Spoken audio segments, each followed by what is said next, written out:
Hello guys, welcome to my second channel Obhi Vlogs লৈ সকলোকে স্বাগতম জনাইছো। আজি অন্য এটা ভিডিও লৈ আপোনালোকৰ মাজলৈ আহিছো। আজি বহুত দিনৰ মূৰত এটা ভিডিও বনাম বুলি ভাবি এটা ভিডিও আৰম্ভ কৰিছো। আজিৰ বিশেষ ভিডিওটো হ'ল বন্ধুসকল, আপোনালোকে পাহৰিলে নেকি যে উইন্স অফ হাজৰিকাই এখন এৰোপ্লেন আনিছিলে আৰু এই এৰোপ্লেনখন শিৱসাগৰত এটা ৰেষ্টুৰেণ্ট পাতিম বুলি আনিছিলে, কিন্তু এই এৰোপ্লেনখন বহুত দিন আপডেট পোৱা নাই। আজিনো কেনেকুৱা অৱস্থাত আছে, কিমানখিনিনো আগবাঢ়িছে এখন ৰেষ্টুৰেণ্টলৈ, তো আপোনালোকক সকলোবিলাক দেখাব চেষ্টা কৰিম। আপোনালোকে ভিডিওটো স্কিপ নকৰিব, কণ্টিনিউ কৰি থাকক। তো পোনপ্ৰথমে আমি যাম এতিয়া উইন্স অফ হাজৰিকা চাবৰ কাৰণে কি অৱস্থাত আছে, কিমানখিনি কাম আগবাঢ়িছে, সকলোবিলাক দেখাব চেষ্টা কৰিম। তো এখন হৈছে এয়াৰবাছ আৰু এতিয়া বৰ্তমান কাম চলি আছে, মাটি চাটি পেলোৱাৰ কাম চলি আছে আৰু লগতে এয়াৰবাছখনৰ যিবিলাক পাখিও বনাই আছে, যিবিলাক উইংছ সেইবিলাকো বনাই আছে আৰু মেকানিকৰ কাম কৰি আছে আৰু বাহিৰৰ পৰা মেকানিক মাতি অনা হৈছে এখন ফিটিং কৰিবৰ কাৰণে।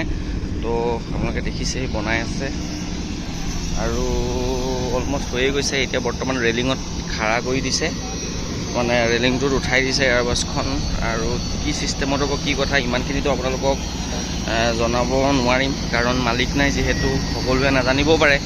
তো তাৰ কাৰণে এয়া বুলডোজাৰে কাম কৰি আছে আৰু লগতে এইখন হৈছে এয়াৰবাছ। ইয়াৰ ওপৰত মানে ৰেলিঙৰ ওপৰত উঠাই থোৱা হৈছে, লোহাৰ কেইডালমান দি ধুনীয়াকৈ উঠাই থৈ দিয়া হৈছে। আৰু এইফালে দৰ্জা এখন খোলা আছে, ভিতৰটো চাবলৈ চেষ্টা কৰিম।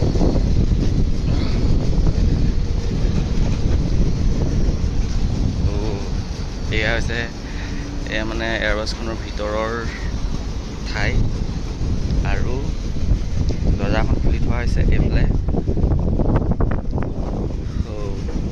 এইখন দৰ্জা খুলি থৈছে চাওক, এইখন। আৰু মই আপোনালোকক পিছফালৰ পৰা দেখাব চেষ্টা কৰিম। বহুত দীঘল, সঁচাকৈ বহুত দীঘল। আৰু এটা কথা আচৰিত লাগে নহয় জানো, যে ইমান দীঘল আৰু ইমান ৱেইট থকা যিটো জন্তু, এই জন্তুটো ওপৰত কেনেকৈ উৰি ঘূৰি ফুৰে, এইটো বৰ আচৰিত লগা কথা নহয় জানো। তো বন্ধুসকল, মই একদম পিছ ছাইডৰ পৰা একদম কমপ্লিট দেখাব চেষ্টা কৰিম দেই বন্ধুসকল। এইখনেই হৈছে এয়াৰবাছ আৰু এয়াৰবাছৰ কমপ্লিট কাম হোৱাগৈ নাই বন্ধুসকল, হ'বগৈ আৰু। কাৰণ এইখিনি বহুত ডাঙৰ এটা এৰিয়াৰ মাটিত তেওঁলোকে এখন ৰেষ্টুৰেণ্ট সজাবলৈ গৈ আছে আৰু বহুত বেছি দিন নাই, খুব কম সময়ৰ ভিতৰত আপোনাৰ কমপ্লিট হৈ উঠিব আৰু তাৰো এটা ভিডিঅ' আপোনালোকক দিব চেষ্টা কৰিম। মুঠতে এয়াৰবাছখন কমপ্লিট ৰেষ্টুৰেণ্ট বনোৱালৈকে আপোনালোকক আপডেট দিব চেষ্টা কৰিম। আজি যিমানখিনি পাৰিলেও আপোনালোকক দেখাব চেষ্টা কৰিলোঁ। এইটো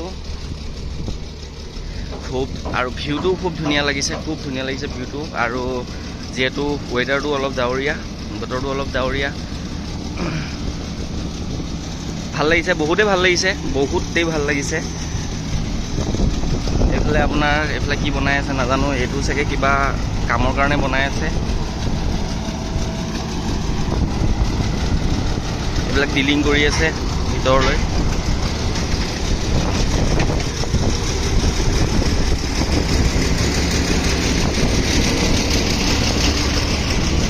বাকী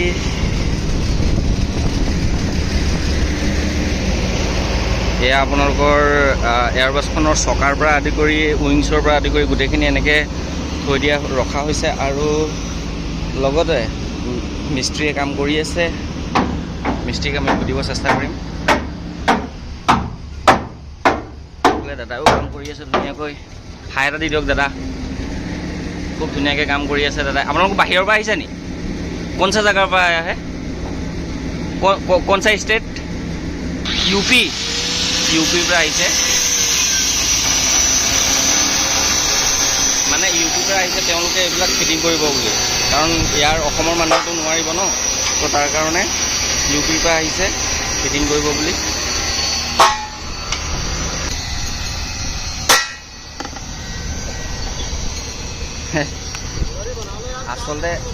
আচলতে এটা কথা বন্ধুসকল, চবেই হয়তো ভিডিঅ'ত উঠিবলৈ অলপ বেয়া পায়, যিহেতু বহুত কষ্টত আৰু কষ্টত কাম কৰি থাকে, কি পজিশ্যনত থাকে, কোনটো পৰিৱেশত থাকে, সকলোৱে বেয়া পায়। তো তাৰ কাৰণে মই তেওঁক যেতিয়া ভিডিঅ'টো কৰিবলৈ লৈছোঁ, তেওঁ কৈছে যে ফোন হাতালে ভাই।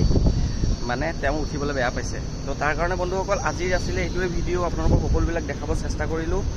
আৰু কথা হ'ল কি, আপোনালোকক আপডেট দি থাকিম, কিমানখিনি পজিশ্যনৰ কাম হৈ থাকে সকলোবিলাক দি থাকিম। তো আজিলৈ ভিডিঅ'টো এইটোৱে। যদি ভিডিঅ'টো ভাল লাগিলে like comment share and subscribe কৰিব পাহৰি নাথাকিব। লাইক এণ্ড শ্বেয়াৰ কৰিব নাপাহৰিব। তো বাই বাই। অন্য